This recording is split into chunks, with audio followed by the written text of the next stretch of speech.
नमस्कार, मी अमोल किन्नोळकर. आपण पाहतात एबीपी माझा आणि आता पुढच्या 5 मिनिटांमध्ये आपण महत्त्वाच्या 20 घडामोडींचा आढावा घेणार आहोत टॉप 20 मध्ये. येत्या 24 तासांमध्ये मुंबईसह कोकण आणि उत्तर महाराष्ट्रामध्ये मुसळधार पावसाचा अंदाज हवामान खात्याने वर्तवलाय.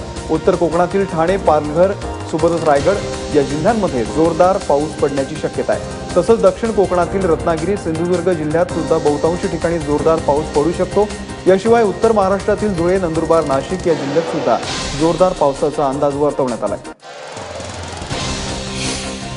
नाशिक जिल्ह्यातल्या विक्रमी पावसाची नोंद झालेली आहे. मुसळधार पावसानं जागोजागी पाणी साचलेलं आहे, त्यामुळे वाहतुकीचाही खोळंबा झाला असून लोकांचे हाल होत आहेत. नाशिकच्या पंचवटी, हनुमानवाडी परिसरातील नाल्यामध्ये शाळकरी मुलगा हा जो आहे तो वाहून गेलाय. नाशिकच्या दारणा धरणातून 12,000 क्युसेक पाण्याचा विसर्ग सुरू आहे. हे धरण सध्या 71% भरलं आहे, त्यामुळे नदी किनारी असलेल्या गावांना धोक्याचा इशारा देण्यात आलाय. आजही मुसळधार पावसाची शक्यता असल्यानं अलर्ट जारी करण्यात आलाय. ठाणे जिल्ह्याला सुद्धा मुसळधार पावसानं झोडपून काढलेला आहे. टिटवाळा रुंदे गावातील काळू नदीवरील पुलावरचं पुराचं पाणी हे वाहत आहे, त्यामुळे कल्याण आणि टिटवाळा शहराशी जोडणाऱ्या 15 गावांचा एक रस्ता बंद झालेला आहे. मात्र पर्यायी व्यवस्था सुरू आहे. नदीकाठी असलेल्या गावांना सतर्कतेचा इशारा देण्यात आलाय. पावसाचा चुकीचा अंदाज वर्तवल्यानं लाखोचं नुकसान झाल्याचा आरोप करत बीडच्या शेतकऱ्यांनी भारतीय हवामान खात्याविरोधातच पोलिसात ठाण्यामध्ये आता तक्रार दाखल केलेली आहे. बियाणं आणि कीटकनाशक उत्पादक कंपन्यांशी हवामान खात्यानं संगनमत करून शेतकऱ्यांची फसवणूक केल्याची तक्रार या शेतकऱ्यांनी केलेली आहे. भाजपचे राष्ट्रपतीपदाचे उमेदवार रामनाथ कोविंद आज मुंबईच्या दौऱ्यावरती आहेत. विमानतळावरती कोविंद यांचं जंगी स्वागत केलं जाणार असून त्यांच्या स्वागतासाठी मुख्यमंत्री देवेंद्र फडणवीस आणि भाजप प्रदेशाध्यक्ष रावसाहेब दानवे हे उपस्थित राहणार आहेत. आजच्या दौऱ्यामध्ये कोविंद एनडीएच्या सर्व घटक पक्षांच्या नेत्यांची भेट घेणार आहेत. दरम्यान कोविंद मातोश्रीवरती जाणार नसल्याची माहिती मिळते.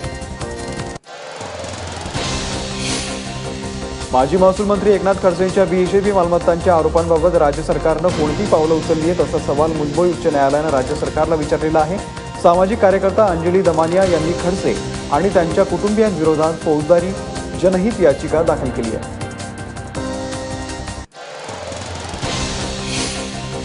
राष्ट्रवादीचे नेते अजित पवार यांनी पुन्हा एकदा शिवसेना प्रमुख उद्धव ठाकरेंवरती निशाणा साधलाय. शासनाकडे निधी नसल्यामुळे कर्जमाफी अंमलात येत नाही.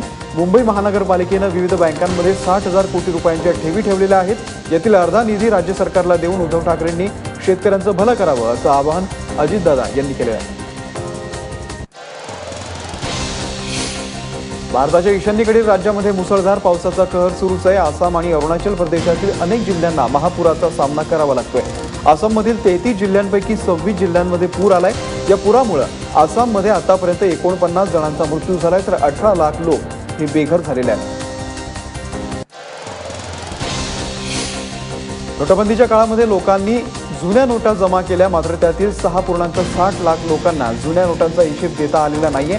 आयकर विभागानं केलेल्या चौकशीमध्ये ही माहिती समोर आली आहे. सरकारनं मागील वर्षी 8 नोव्हेंबर रोजी 500 आणि 1000 रुपयांच्या नोटा चलनातून बंद केल्या होत्या आणि जुन्या नोटा जमा करण्यासाठी 30 डिसेंबरपर्यंतची मुदत दिली होती. श्रीलंकेच्या माजी कर्णधार अर्जुन रणतुंगा यांनी 2011 सालच्या विश्वचषक स्पर्धेच्या चौकशीच्या मागणीवरती भारतीय खेळाडूंनी संतप्त प्रतिक्रिया व्यक्त केलेल्या आहेत. रणतुंगांनी केलेली मागणी ही अपमानजनक असल्याचं खेळाडूंनी म्हटलेलं आहे. रणतुंगांना आरोप सिद्ध करण्यासाठी पुरावे दिले पाहिजे असं गौतम गंभीर यांनी म्हटलंय.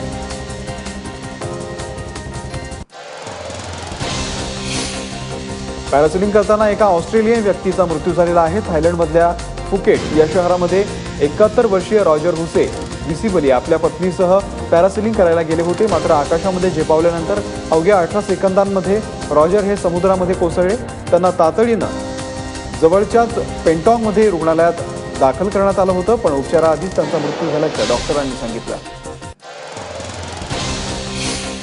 भारतीय स्टेट बँकेनं ऑनलाईन पैसे ट्रान्सफर करण्याच्या शुल्कामध्ये कपात केलेली आहे. एनईएफटी म्हणजेच इलेक्ट्रॉनिक फंड ट्रान्सफर आणि आरटीजीएस म्हणजेच रिअल टाइम ग्रॉस सेटलमेंट या दोन्हींच्या शुल्कामध्ये 75% कपात केलेली आहे आणि हा निर्णय आजपासून लागू होईल.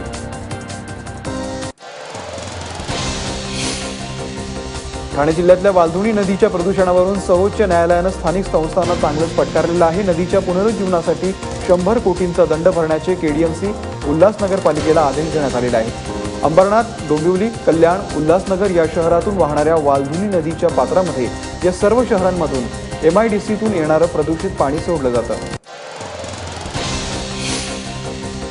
राज्यातील आदिवासी आश्रमशाळांच्या दुरावस्थेवरून हायकोर्टामध्ये राज्य सरकारनं कान उपटलेले आहेत। कोणतीही समस्या सोडवण्यासाठी मुळाशी जाऊन कामं करावी लागतात।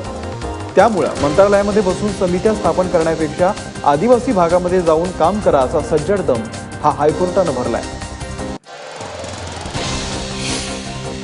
रायगड कारागृहातील मंजुळा शेट्टे प्रकरणातील 6 महिला आरोपींची 14 दिवसांची न्यायालयीन कोठडीमध्ये रवानगी करण्यात आलेली आहे। धक्कादायक बाब म्हणजे आरोपींच्या पोलीस कोठडीत करता काही युक्तिवाद न करता थेट न्यायालयीन कोठडीची मागणी करण्यात आलेली आहे। तसंच या सुनावणीमध्ये कोणत्याही मुद्द्यावरती साधी चर्चा देखील झालेली नाहीये। अहमदनगर जिल्ह्यातील पांगरमल दारूकांड प्रकरणी 20 जणांना मोक्का लावण्यात आलेला आहे। CIDनं नाशिकच्या विशेष न्यायालयामध्ये मोक्काचा प्रस्ताव दाखल केला होता आणि या प्रकरणी 13 आरोपी न्यायालयीन कोठडीमध्ये आहेत, तर ZP सदस्य भाग्यश्री मोकाटे आणि सुरजित सिंग गंभीर हे फरार आहेत। जिल्हा परिषद आणि पंचायत समितीच्या निवडणुकीमध्ये विषारी दारूनं 9 जणांचा बळी गेला होता। पुण्यातील आयुका या संस्थेनं अवकाशातील सरस्वती नावाच्या आकाशगंगांच्या महासमूहाचा शोध लावलेला आहे। हा आकाशगंगा समूह पृथ्वीपासून जवळपास 400 कोटी प्रकाश वर्ष दूर आहे। भारतीय खगोलशास्त्रांनी लावलेल्या या गॅलेक्सी महासमूहाला मीन राशीमध्ये सापडला असल्याचं सांगितलंय।